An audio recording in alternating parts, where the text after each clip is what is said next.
E aquele momento eu falei, poxa, eu nunca perguntei do marido da Dona Jo, né? Acho que hoje é um bom momento. Vou perguntar. Sabe quando você pergunta? Vamos ver o que vai dar. Dona Jo, nunca perguntei. Não quero ser indelicado, mas e o seu marido? Aí eu tive esse silêncio. Eu falei, Dona Jo, tá tudo bem? Ela, meu marido se foi há 5 anos. Aí eu, é mesmo? O que levou seu marido? Aí ela percebeu que eu queria a história completa, né? Ela percebeu que a consulta não ia ser tão rápida também. Eu estou perguntando muito e que a consulta vai demorar um pouquinho. E aí ela falou, ela percebeu, ele quer saber toda a história, eu vou contar para ele então. Eles ficaram casados 57 anos, gente. 57. E o que acontece é que depois de 20 anos de casamento, ele foi diagnosticado com mal de Parkinson.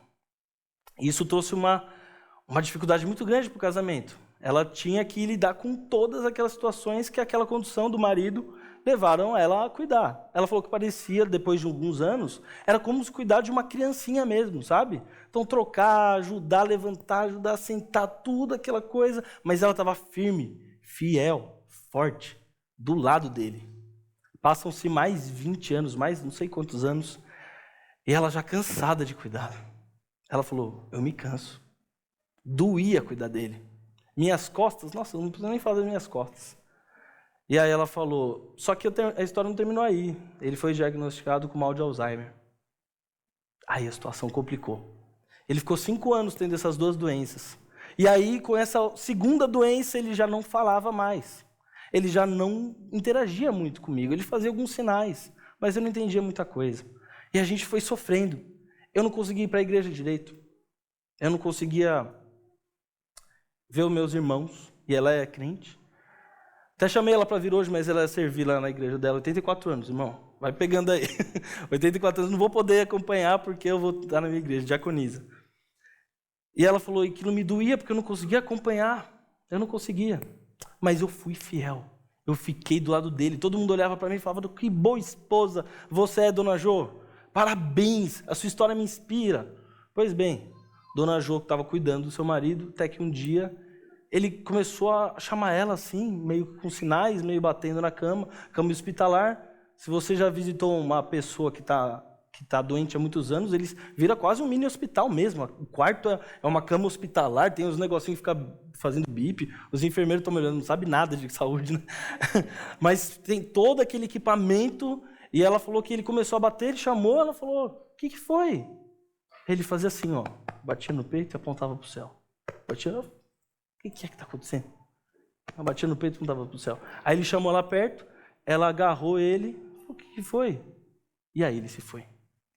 Esse foi o último dia da história do marido da Dona Jo, e ela me contou, ela estava chorando, eu estava chorando 3 vezes mais, todo mundo chorando, é que uma quarta-feira quente, parecia suor, mas não era não, gente. Foi muito emocionante eu entender e olhar para uma história de uma pessoa que foi fiel até a morte. E ela conta do marido dela uma coisa linda de ver, vocês têm que ver. Ela não conta como aquela dor da saudade, ela conta como a doçura da lembrança, sabe? Mas o tema é justamente ser fiel. A gente vai conversar sobre isso. O que eu queria conversar hoje é: seguir a Jesus não nos garante a ausência de sofrimento. O sofrimento pode vir justamente por seguirmos a Jesus. Mas Jesus, esse mesmo Deus, nos garante uma recompensa eterna. Às vezes, a gente tem uma visão, ou a gente escutou alguma pregação bem errada, ou a gente mesmo criou esse conceito. Já que eu sou crente, não vou sofrer. Ou vou sofrer bem pouquinho. E quando eu sofrer, eu vou cantando vitória. Eu não vou passar pelo sofrimento falando que vai doer em mim, não. Eu vou sofrer, mas amanhã é melhor. O choro dura uma noite, mas a alegria vem pela manhã. E vamos que vamos. Aí você pensa, o sofrimento é só um detalhe da vida cristã, uma coisa que... Às vezes a gente escutou essa pregação que fala que você não vai sofrer, ou muitas vezes a gente criou essa mentira dentro do nosso coração. Independente disso, isso não é verdade. A palavra de Jesus a Esmirna, a carta dele a essa igreja, nos mostra uma coisa bem diferente. A gente leu aqui que Jesus fala que conhece a sua aflição, conhece a tua pobreza, conhece um monte de coisas que essa igreja está passando e fala que coisas vão se apertar no meio do caminho. Ele não fala, relaxa, calma, aguenta só até amanhã está tudo certo, vamos em frente. Não, a história é outra. E a pergunta é, como que a gente reage quando a gente já está sofrendo e Deus fala que a gente vai sofrer mais? Às vezes você está vivendo um momento desse.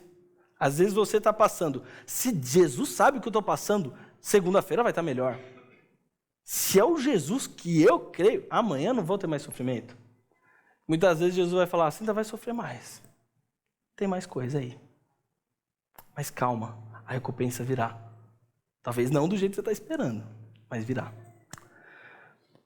As únicas duas igrejas que não recebem uma repreensão forte nesse conjunto de cartas aqui é a igreja de Esmirna e a igreja de Filadélfia.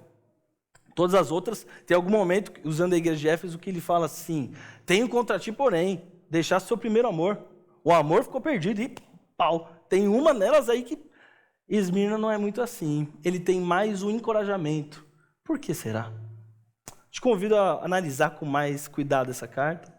Jesus começa se apresentando como o primeiro e o último, aquele que morreu e tornou a viver, e isso é super importante.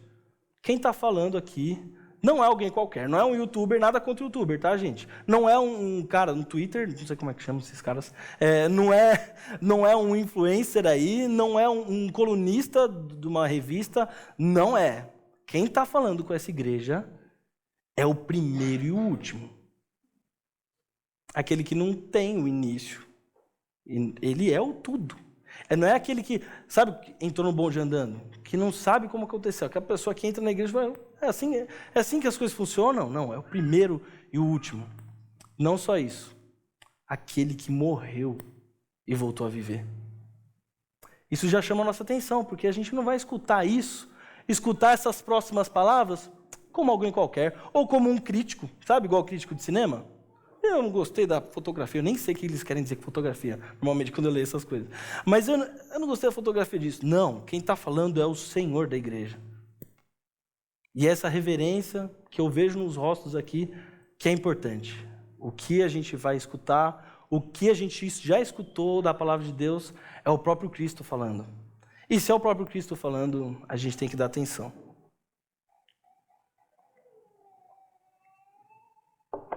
Ele diz, conheço as tuas aflições e a tua pobreza, mas você é rico. Aqui já chama atenção, conheço a tua aflição hoje. Ele não vai falar só que você vai sofrer. Conheço a tua aflição, eu conheço a tua pobreza. É claro que você que é crente cristão já está pensando, se Jesus está falando que conhece é porque ele sofreu. Ele teve o sofrimento, ele teve a aflição no próprio corpo, no próprio espírito, na sua própria alma. Não só ao longo do seu sacrifício, mas ao longo da sua vida. Ele conhece as nossas aflições.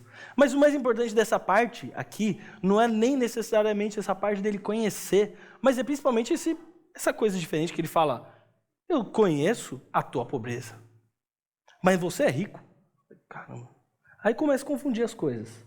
Um leitor rápido, aquela pessoa que já conhece esse versículo de 1000 anos, vai ler aquilo, não, ele vai falar que é pobre, que é rico, ok, vou passar para a próxima. Mas se você para pensar, ao mesmo tempo que Jesus está falando, vocês são pobres, eu estou vendo que vocês são pobres, conheço a tua pobreza, mas vocês são ricos. Gente, aqui a pobreza, a palavra pobreza, é uma palavra mais forte do que pobreza que a gente está acostumado, sabe? Então, aqui, Jesus não está falando de uma pobreza de gente que tem dificuldade de pagar algum boleto, de uma televisão que comprou. Está falando de pobreza tal qual uma pessoa de situação de rua. Uma pessoa que na hora do almoço do domingo, daqui a pouco, não sabe o que vai jantar. Uma pessoa que não tem nada, conheço a tua pobreza. Mas Jesus fala, você é rico. Ao longo da nossa conversa de hoje, a gente vai ver o que Jesus vê nessa igreja. Por que Jesus fala que ela é rica? Não é um templo grande, pelo jeito. Se é pobreza tal qual um morador de rua, eu queria usar outra palavra, mas eu descobri que é politicamente incorreta. Mas vocês sabem qual que é. Se não é tal qual, se é uma pobreza desse nível, É uma pobreza no nível daquele tempo, tinha uma pessoa tão pobre assim, eles cruzavam a rua e passavam do outro lado, sabe? Por causa do cheiro ruim. Era desprezível o tamanho da pobreza. Se é dessa pobreza, o que Jesus está vendo de rico nisso? É a pergunta que a gente se faz. Como você enxerga uma igreja rica? Será que é um templo grandão? O templo de Salomão? Eu tinha que falar isso. Pelo menos esse eu tinha que falar. Será que é um templo gigantesco que é banhado a ouro, as colunas? Será que é um som maravilhoso? Será que é o estacionamento lotado de carro importado? Será que é a lista de dizimistas que tem 5, 6 páginas? Parece que não é isso, né, gente? Parece que Jesus está olhando para alguma outra coisa na igreja de Esmirna, que ele fala, apesar de você ser pobre, você é rico. Como a gente tem que orar para que nossa igreja seja olhada por Jesus como você é rico. E aí Jesus não está olhando para essas outras coisas externas. Jesus está olhando para um outro ponto. E outra coisa que chama atenção nessa parte, gente, é que Esmirna era uma cidade riquíssima. Riquíssima. Esmirna, na verdade, o nome Esmirna é da palavra mirra, que ela tinha bosques maravilhosos. Pensa aquele bosque mais bonito que você já viu. E algumas dessas árvores produziam uma goma que tinha um aroma muito, muito, muito refinado, chamado de mirra. Vocês já ouviram falar mirra? Tanto que os presentes ao Jesus tinha mirra. Quando Nicodemos foi sepultar Jesus, foi pegar o corpo de Jesus, ele levou mirra. No Antigo Testamento tem um monte de momentos. Era um perfume extremamente caro. Essa cidade é uma cidade riquíssima. A cidade era rica não só na parte desses bosques lindos, ela era rica também nos seus edifícios. Os edifícios eram grandiosos, gente. A galera conhecia Esmirna como a coroa de Esmirna, porque os edifícios, além de grandes e altos, eles eram tão simétricos que lembravam uma coroa. Então, o apelido ali, sabe igual a cidade maravilhosa do Rio? O apelido de Esmirna era a coroa de Esmirna. Era riquíssimo.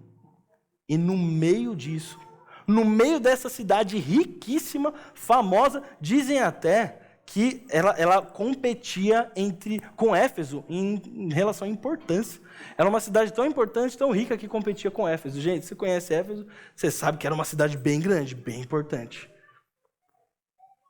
E aí, o que acontece é que, gente, esses irmãos ficaram pobres. Não é porque eles não trabalhavam, não, gente. Não é porque eles eram irresponsáveis financeiramente.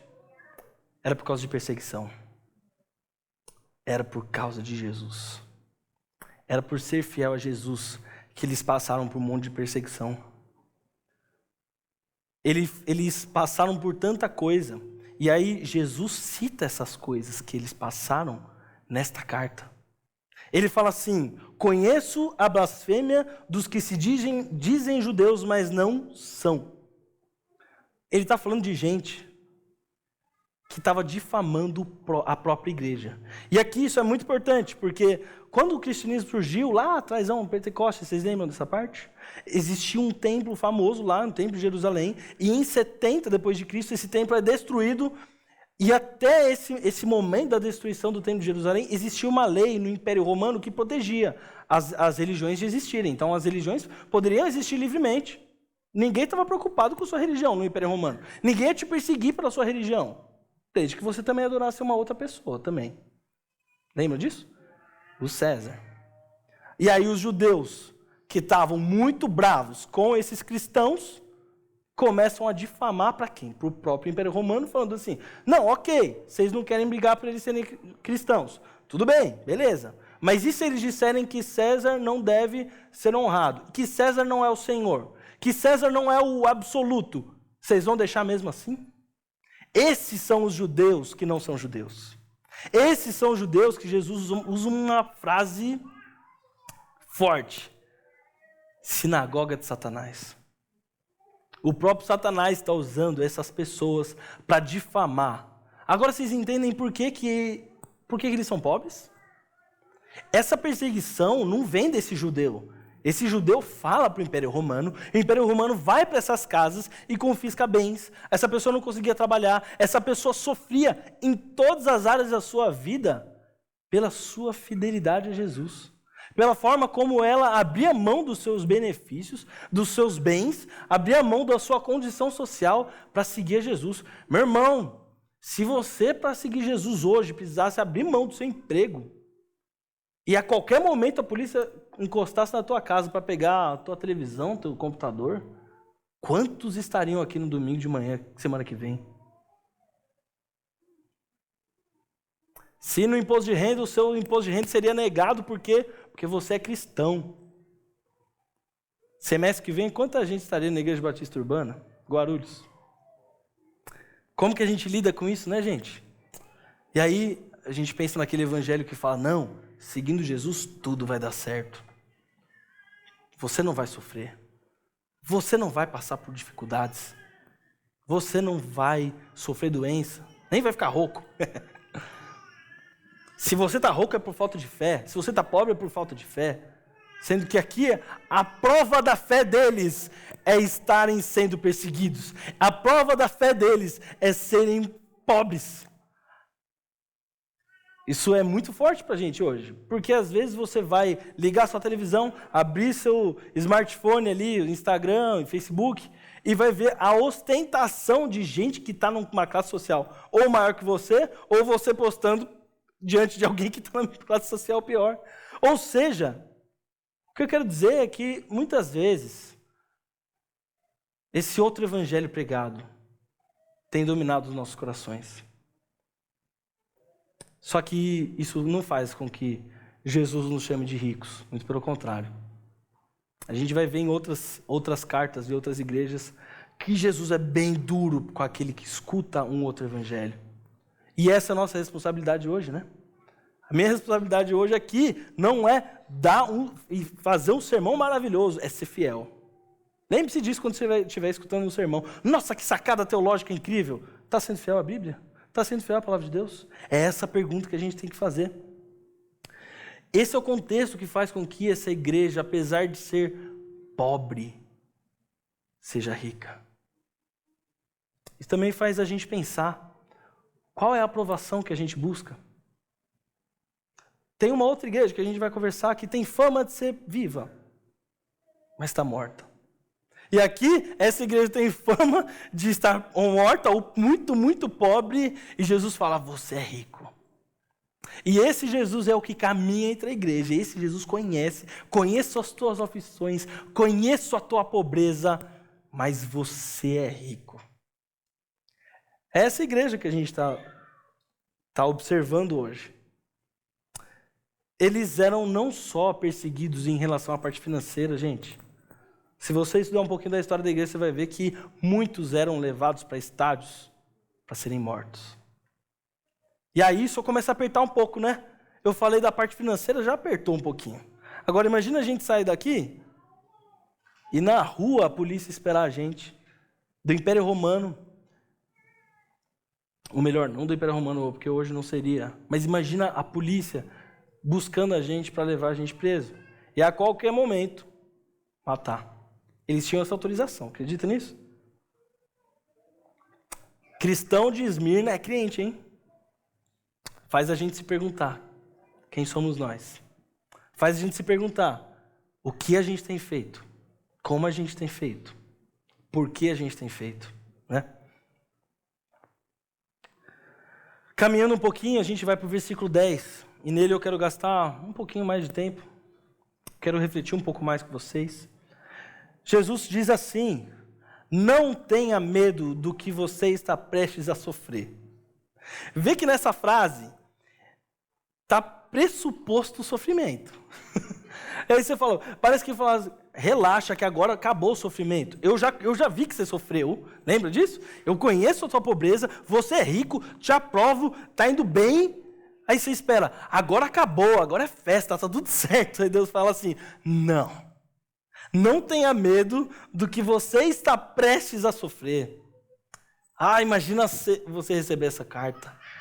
Imagina que dolorido que foi. Mas nosso Jesus está sempre com a gente. Ele não vai nos abandonar, apesar desse sofrimento. E isso ensina a igreja de Esmirna e ensina a gente que a nossa expectativa de não sofrimento não é aqui e agora. Não é aqui e agora. Ele diz, não tenha medo do que você está prestes a sofrer. O diabo lançará alguns de vocês à prisão. E aí você fala, pô, não acabou, já estou sendo preso, já estou sendo morto. Aí você fala que o diabo ainda vai lançar alguns à prisão. Às vezes a gente no meio reformado esquece que o diabo ataca a gente, sim. Que existe um inimigo espiritual que age contra a gente, que se levanta contra a gente, que está tentando distrair alguns corações agora, nesse momento, da própria palavra de Deus, que está dando um sono absurdo em pessoas aqui. Existe isso, gente. E acontece. Inclusive nas igrejas fiéis. Essas igrejas são perseguidas pelo diabo.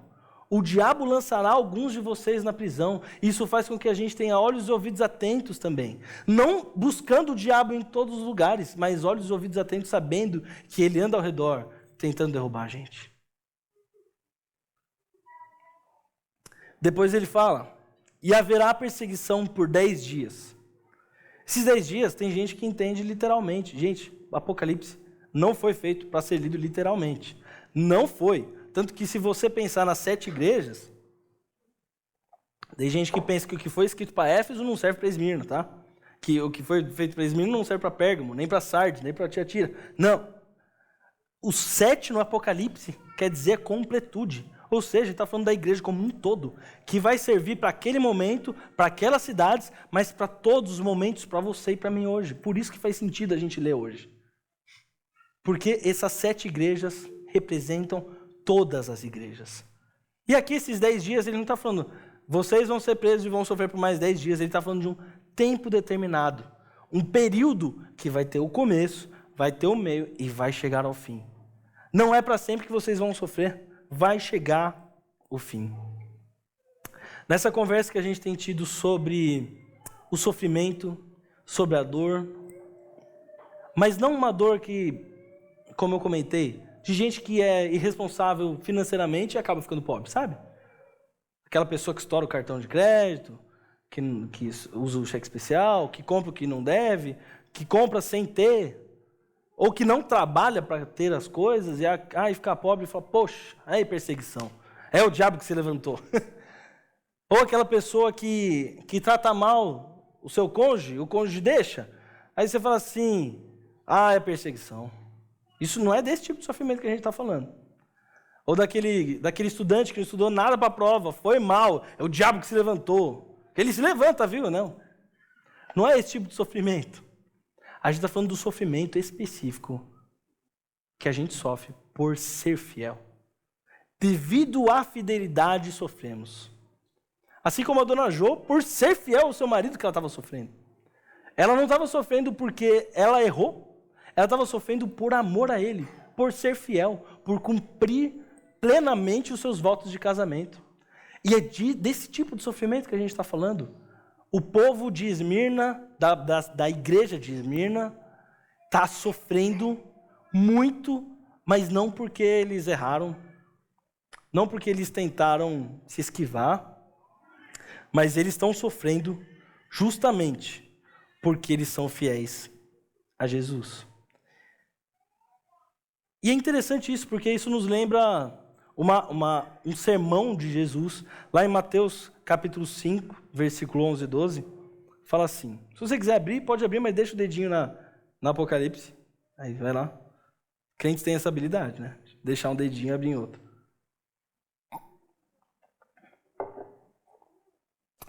Mateus 5, versículo 11 a 12 diz assim, bem-aventurados serão vocês, quando por minha causa os insultarem, os perseguirem, levantarem todo tipo de calúnia contra vocês. Alegrem-se e regozijem-se, porque grande é a sua recompensa nos céus. Pois da mesma forma perseguiram os profetas que viveram antes de vocês. Gente, Esmirna está vivendo o capítulo 5, 11 e 12.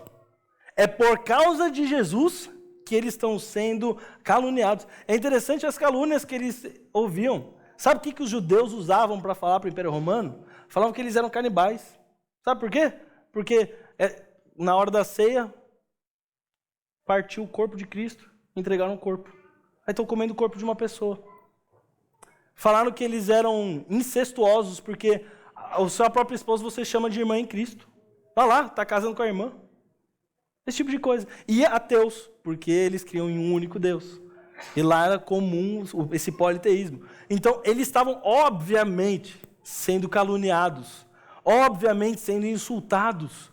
Não justamente, mas como uma calúnia, de uma coisa que não é verdade. Esmirna está vivendo Mateus 5, 11 e 12.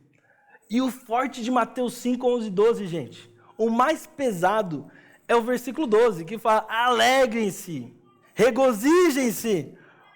Mas por quê? Só porque está sofrendo? Não, porque é grande a sua recompensa no céu. Se tem uma igreja bonitona lá no céu, vai ser a igreja de Esmirna, hein, gente? Você vai ter uma galera no céu ricona, você falou, que são esses aí? O povo de Esmirna. Com certeza. Porque a recompensa deles, gigante. Com certeza, gigante. E é tão triste, gente, porque a gente para olhar o evangelicalismo brasileiro hoje com medo de sofrer, né? A gente tem tanto medo de sofrer que a gente prefere se associar ao governo, porque agora vai ser a nossa vez. Se a gente tiver gente lá dentro do governo, aí ninguém vai mexer com os nossos templos. Aí ninguém vai perseguir a gente. Lendo Esmirna, o cara fala, aí ninguém vai perseguir a gente. Aí eu vou me associar, o governo vai ter uma bancada evangélica que vai ter força para lutar pelas agendas evangélicas. Irmão, sabe como é que você luta pela agenda evangélica? Morrendo no estádio, igual os esmirnianos fizeram.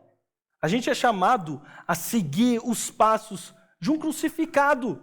O nosso Senhor, aquele que é o princípio e o fim, foi crucificado. O que você espera? Parece muitas vezes que a gente está seguindo outros deuses, outros reis, outras pessoas que não foram crucificadas. Como é que pode um cristão ser tão arrogante se o seu Senhor foi um crucificado? Horas antes de ser crucificado foi cuspido. Como ovelha muda, quietinho, sem revidar. Irmão, a pergunta hoje para você é quem é o seu Deus? Quem é o teu Senhor? A pergunta não é, será que a gente vai sofrer amanhã? Será que a segunda vai ser ruim? A pergunta é, a quem você serve? Quem é o teu Senhor?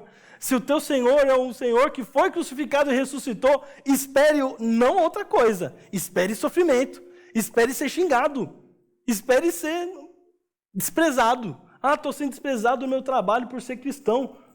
Glorifica a Deus, alegre-se, porque só que a recompensa vai ser grande no céu. Eu estou me ferrando porque na minha escola não me ajudam, porque eu sou excluído por isso, porque eu sou cristão. Leia Mateus 5. A pergunta não é se a igreja vai ser perseguida ou não, ela vai ser. Está aqui. Não temam, não, que ele fala aqui. Não tema, não tenha medo do que você está prestes a sofrer. Você vai sofrer. Irmão, você vai sofrer. A pergunta é, você está sofrendo por Cristo? Você está sofrendo por Cristo? Alegre-se.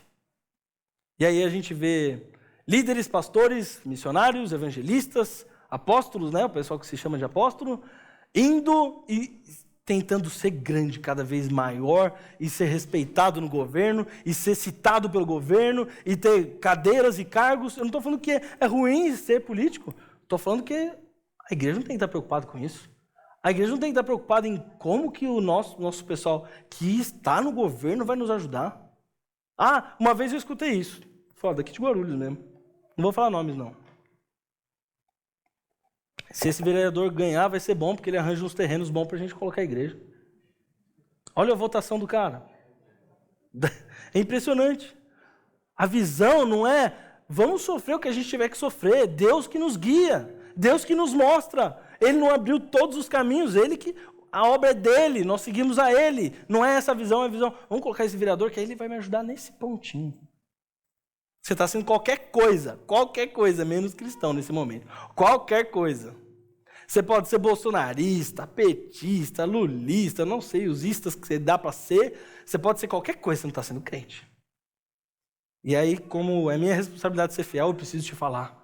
Hoje é um dia para você olhar para o espelho diante do Senhor e perguntar, será que eu sou cristão? Será qual é o Senhor que eu tenho servido? Será que eu tenho seguido os passos do crucificado? Ou tenho seguido os passos do milionário? 10 passos para se tornar milionário? Isso quando não usam nome, palavrão para o título de livro. Como se tornar alguma coisa.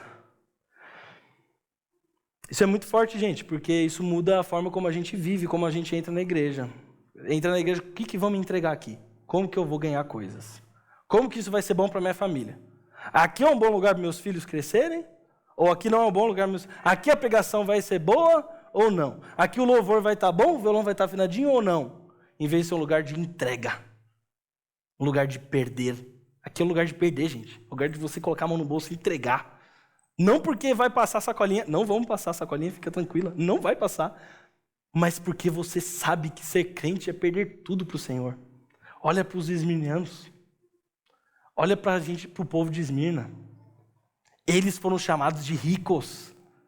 Eles foram chamados, e não por qualquer um, por aquele que é o dono da igreja. Por aquele que é o dono da igreja. Caminhando para o fim, ainda no versículo 10, Jesus fala assim: seja fiel até a morte, e eu lhe darei a coroa da vida. Olha aqui que Jesus encoraja o povo. Eles não falam, seja relevante até a morte. Seja uma igreja que muda todo o seu entorno em tanto tempo até a morte. Seja uma igreja que tem o melhor púlpito de Guarulhos até a morte. Seja o melhor louvor, um ponto de referência até a morte. Não. Por isso que eu usei a Dona Jo no começo, sabe? Seja fiel.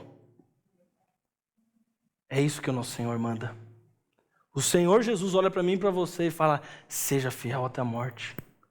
E Ele está falando não para uma igreja que não sofreu e que talvez comece a sofrer. Ele não está olhando para uma igreja que está sofrendo e vai parar de sofrer. Ele está falando para uma igreja que está sofrendo e vai continuar sofrendo. E fala, seja fiel. E aí a gente se pergunta, pô, Rafael, então quer dizer que eu não preciso ser relevante? Quer dizer que eu não tenho que moldar a cultura, transformar a cultura? Claro que tem, mas isso é resultado da fidelidade. O objetivo é ser fiel. Consequentemente, você vai mudar no seu trabalho. Consequentemente, você vai usar os dons e talentos que Deus te deu. Mas não para você ser relevante, mas porque você está sendo fiel. Aí você vai se perguntar, quem foi que me mandou esse mandato cultural? Que tem lá em Gênesis 1. Quem que foi que me mandou? Foi o Senhor? Então eu vou fazer, mas não para você querer ser relevante. Não para querer ser, a Urbana Guarulhos chegou em Guarulhos, vamos mudar tudo. A cidade para. Qual o objetivo da gente? E aí, se o objetivo é ser gigante e Deus não dá o crescimento, como que a igreja fica, né?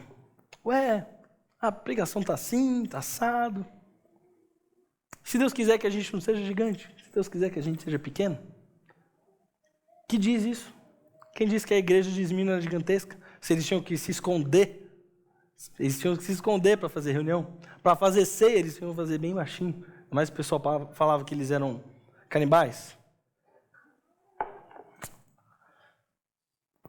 Essas coisas são fortes, né, pra gente, porque a gente vem de escutando e cria na nossa cabeça que Jesus quer que a gente seja relevante. Como que a gente vai marcar a geração? Essa pessoa chegou e mudou essa geração. E Jesus fala, seja fiel. Seja fiel. Seja fiel até a morte. O bonito disso é que não termina aí. Ele fala, seja fiel até a morte, e eu darei a coroa da vida.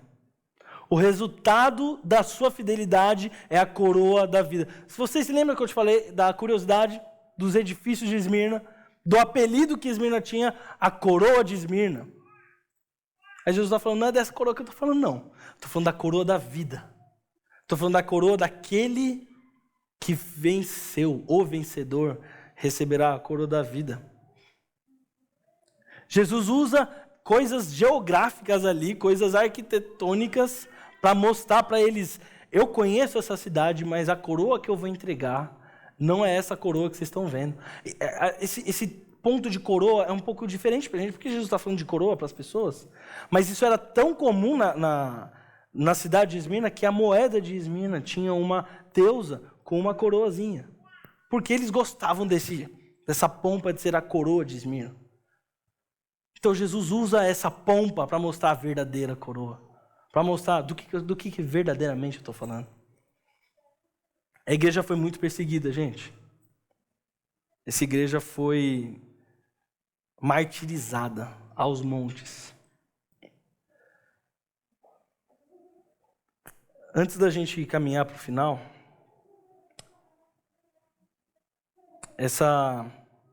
esse ponto do martírio da igreja foi tão forte, tão pesado nos estádios, que essa era a forma do Império Romano tentar diminuir o cristianismo. Então eles falavam, o que a gente faz para esse povo parar de fazer isso? Parar de se multiplicar? Vamos matar. E eles matavam como? Colocavam no estádio, soltavam as feras, e as feras comiam. O que chocava é que o pessoal estava louvando enquanto estavam ouvindo as feras. As feras estavam caminhando e o pessoal louvando. Porque grande és tu, maravilha. Morria. E o pessoal louvando. E todo mundo olhando e falando, o que é isso? Que povo é esse? Que povo é esse? Isso foi tão forte naquele tempo que tem uma frase famosíssima de Tertuliano de Cartago que diz, o sangue dos mártires é a semente da igreja. Eles matavam mais, surgia mais gente. Eles matavam mais gente, surgia mais gente. E assim isso ia acontecendo. Eles falaram, vamos parar de matar gente. Dos martírios mais fortes foi justamente do bispo de Esmirna, Policarpo. Policarpo foi preso, ele tinha 86 anos, foi discípulo de João, o próprio João, que está escrevendo. E aí ele estava lá preso. Quando estavam prendendo ele para liberar as feras, ele falou, mas não precisa me prender não vou fugir. Você está querendo colocar algema, corda? Não precisa. Eu estou aqui para isso. E aí falando assim, mas você tem medo não? A gente vai soltar o leão em cima de você. Aí ele falou, eu servi a Cristo por 86 anos. Ele nunca me fez mal, ele nunca me deixou. Como poderia blasfemar o rei que me salvou? Gente, esse tipo de entrega é a entrega que a gente tem que ter. No final ele ainda diz assim, quem tem ouvidos, ouça o que o Espírito diz à igreja. O vencedor, de modo algum, sofrerá a segunda morte. Aí você está se perguntando, né? Que segunda morte? Ué, do que vocês estão falando aí? Agora tem uma segunda morte. Sim, tem duas mortes. Aqui tem esse pressuposto. Jesus está dizendo que vai haver a morte normal, que todo mundo tem. E existe uma segunda morte que não é reservada para todos. É só para aqueles que não são do Senhor. Que segunda morte é essa? É a separação eterna do Senhor. É a distância eterna do nosso coração, da nossa alma para Ele. É a condenação eterna, gente. Aquele que for fiel até a morte, de modo nenhum, o vencedor, de modo nenhum sofrerá a segunda morte. Isso é muito forte para a gente, porque talvez você não seja um dos que é fiel ainda. Talvez você seja uma pessoa que fala, estou conhecendo, vamos ver como vai ser, estou vendo. Mas existe uma coisa muito séria, gente. E existe uma garantia muito séria também, para aqueles que são os fiéis. Os fiéis, de modo nenhum, passarão pela segunda morte. A primeira morte pode até acontecer, mas pela segunda morte não passaremos. Nos encontraremos com Jesus. A pergunta que a gente faz é, como? Como que a gente vai ser fiel até a morte?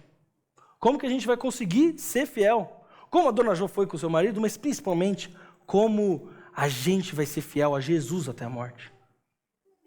A resposta está na saudação de Jesus. Porque Ele venceu a morte. Porque Ele é o princípio e o fim. Ele morreu e tornou a viver. O nosso Senhor tomou as nossas dores. O nosso Senhor foi o verdadeiro perseguido. E também foi o verdadeiro coroado. Certa vez por uma coroa de espinhos, mas hoje coroado em glória. Hoje coroado em toda a glória possível do universo, Ele está. Ressurreto. À direita de Deus Pai, hoje Ele está. A pregação hoje não é sobre a igreja de Esmirna, nem sobre a Dona Jô, nem sobre você, nem sobre mim. A pregação é sobre aquele que está sentado à direita de Deus. Coroado verdadeiramente. Com o nome que está acima de todo nome. Acima de toda perseguição. Acima de toda a morte. É sobre Ele, gente. É sobre Ele. Eu queria orar com você.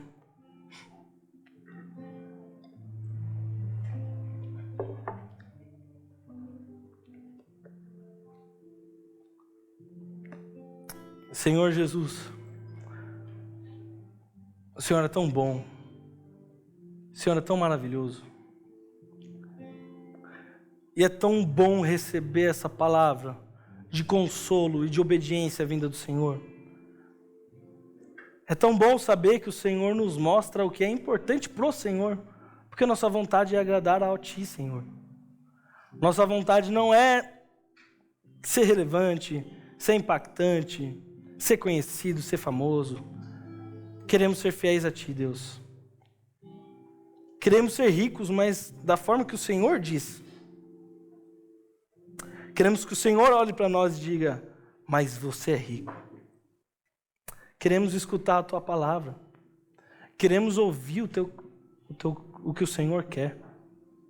Eu peço agora também, Deus, por essa pessoa que ainda não confessou o Senhor como seu Senhor, que tem lutado contra o chamado do Teu Espírito Santo de que ela é Tua. Senhor, toca esse coração essa manhã, que ele se renda, porque só o Senhor pode fazer isso.